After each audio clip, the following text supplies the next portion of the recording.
नमस्कार दोस्तों, आप सभी का एक बार फिर से स्वागत है आपके YouTube चैनल फाइबर हब में। तो दोस्तों, आज हम बात करने वाले हैं टेस्ला के स्ट्रगल्स के बारे में, कैसे टेस्ला ने अपनी गलतियों को सुधारा और इस मुकाम तक पहुंची, और आप भी कैसे उनकी गलतियों से सीखकर उस मुकाम तक पहुंच सकते हैं। आप लोगों को अच्छे से समझ में आ जाए इसलिए हमने इस वीडियो को 5 पार्ट्स में डिवाइड कर रखा है। तो आइए शुरुआत से शुरू करते हैं। Let's get started.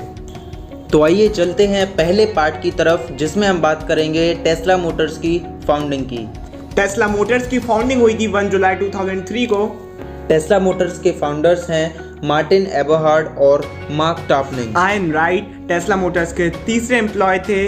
तीनों ने मिलकर, मतलब एबरहार्ड, टाफनिंग और राइट ने मिलकर सीरीज ए में $7.5 मिलियन को कलेक्ट किया। टेस्ला की फाउंडेशन के बारे में इस वीडियो में आगे ज़्यादा बात नहीं करेंगे, क्योंकि उसके बारे में हम लोग अपनी पिछली वीडियो में बात कर चुके हैं। उस वीडियो का लिंक आपको डिस्क्रिप्शन बॉक्स में मिल जाएगा, तो अगर आपने वो वीडियो अब तक नहीं देखा है तो जाकर देखिए। अब चलिए आपको लेकर चलते हैं हिस्ट्री के दूसरे सेक्शन की ओर। फरवरी 2006 में मस्क की लीडरशिप में सीरीज बी को स्टार्ट किया गया, जिसमें $13 मिलियन की फंडिंग हुई। इस फंडिंग में बाकी सभी पार्टनर्स ने भी इन्वेस्ट किया था। मई 2006 में मस्क ने सीरीज सी, जो कि टेस्ला की तीसरी फंडिंग सीरीज थी, उसे स्टार्ट किया। इस सीरीज में इलॉन मस्क ने टेक्नोलॉजी पार्टनर्स के साथ मिलकर $40 मिलियन की फंडिंग रेज की। ये टेक्नोलॉजी पार्टनर्स थे गूगल के को फाउंडर, ईवे के president, Capricorn Management and the Bay Area quality. मई 2008 में इलॉन मस्क ने 4th सीरीज को स्टार्ट किया, जिसमें उन्होंने डेप्ट फाइनेंसिंग के थ्रू $40 मिलियन का अमाउंट रेज किया और कंपनी के टोटल इन्वेस्टमेंट्स को $100 मिलियन से भी ऊपर ले गए। अगर आपको डेप्ट फाइनेंसिंग के बारे में पता नहीं है तो हम आपको बताते हैं कि डेप्ट फाइनेंसिंग ऐसे फाइनेंसिंग होती है जिसमें कंपनी एक संस्था से लोन लेती है और इनके बीच में ये एग्रीमेंट होता है कि उस लोन को वो एक फिक्स डेट पे वापस कर देगी विद इंटरेस्ट के साथ। 19 जुलाई 2006 को टेस्ला मोटर्स के द्वारा कैलिफोर्निया के सेंटा मोनिका एयरपोर्ट पर रोडस्टर के मॉडल को लॉन्च किया गया। अगस्त 2007 में बोर्ड ऑफ डायरेक्टर्स ने एबरहार्ड को सीईओ की पोस्ट से हटाकर माइकल मास्क को टेम्पररी सीईओ बनाया। सीईओ की पोजीशन एबरहार्ड के हाथ से निकल जाने के बाद वे टेक्नोलॉजी डिपार्टमेंट के प्रेसिडेंट बने। उसके 3 महीने बाद यानी दिसंबर 2007 में जेब को सीईओ और प्रेसिडेंट की पोजीशन दी गई। अक्टूबर 2008 में जेब ड्रोरी को टेस्ला का परमानेंट सीईओ बनाया गया। उसी टाइम 2008 के लास्ट में एबरहार्ड ने कंपनी छोड़ दी। 2008 के एंड में ही रोडस्टर की मैन्युफैक्चरिंग स्टार्ट की गई। जनवरी 2009 तक टेस्ला ने $187 मिलियन का फंड रेज किया और 147 कार्स को डिलीवर किया। इस अमाउंट में इलॉन मस्क ने अपनी तरफ से $17 मिलियन का कंट्रीब्यूशन किया। इसके 4 महीने बाद ही जून 2009 में टेस्ला ने United states department of energy से $465 मिलियन का लोन लिया और बाद में उस लोन को $12 मिलियन के इंटरेस्ट के साथ वापस भी किया। अब बढ़ते हैं टेस्ला के हिस्ट्री के तीसरी पार्ट की ओर।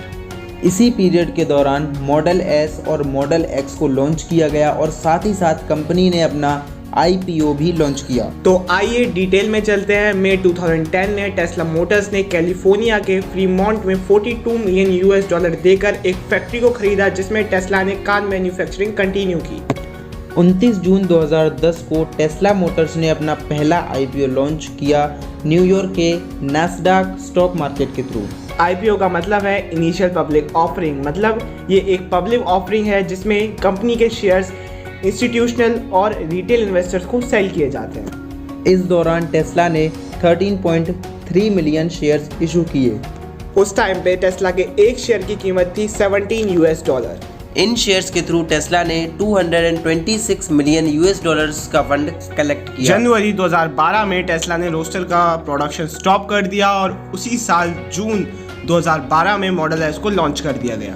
लॉन्च के 1 साल बाद ही 2013 में मॉडल एस ने बहुत सारे अवार्ड्स अपने नाम किए। 2013 में मोटर ट्रेंड ऑफ ईयर और 2015 में best selling plug in car का टाइटल मॉडल एस ने अपने नाम किया। अप्रैल 2015 में टेस्ला ने एनर्जी स्टोरेज मार्केट में एंट्री मारी और अपनी पावर वॉल होम और power pack industrial battery PACS को भी लॉन्च किया। इसके लॉन्च के 1 हफ्ते बाद ही टेस्ला को $800 मिलियन के ऑर्डर्स मिले। टेस्ला का अगला मॉडल एक्स सितंबर 2015 में लॉन्च किया गया। टेस्ला के कार मॉडल्स के बारे में हमने टेस्ला की इंट्रोडक्शन वीडियो में बात की थी। अगर आपने वो वीडियो अब तक नहीं देखी है तो चैनल पर जाकर जरूर देखिएगा। तो आइए बढ़ते हैं अगले पार्ट की तरफ, जो कि है 2016 से 2018 तक। नवंबर 2016 में टेस्ला ने सोलर सिटी को खरीदा, जिसकी वजह से उन्हें मार्केट इंडस्ट्री में बहुत बड़ी ग्रोथ देखने को मिली।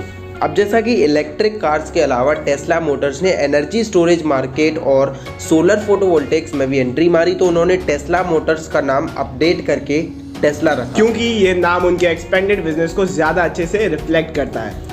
जब कंपनी फाइनेंशियली बहुत स्ट्रॉन्ग हो गई तब 2017 के बाद से कंपनी की तरफ से चैरिटीज भी प्रोवाइड की जाने लगी। इन्होंने जुलाई 2018 में नेवादा में $37.5 मिलियन प्रोवाइड किए एजुकेशन फैसिलिटीज के लिए। और पिछले साल जनवरी 2020 में CCDC यानी कि Chinese centre for disease control को इन्होंने 5 मिलियन युआन्स यानी कि $7,23,000 कोविड-19 से फाइट करने के लिए डोनेट किए। जुलाई 2017 में मॉडल 3 को लॉन्च किया गया, जो कि पिछले कार मॉडल से प्राइस में काफ़ी कम थी। मॉडल 3 के लॉन्च के 2 महीने बाद ही 4,55,000 रिजर्वेशंस के बावजूद डिलेज और प्रोडक्ट प्रॉब्लम्स की वजह से टेस्ला उस टाइम की मोस्ट शॉर्टेड कार कंपनीज की लिस्ट में रही। तो आइए अब चलते हैं वीडियो के लास्ट पार्ट में, जो कि है 2019 से अब तक।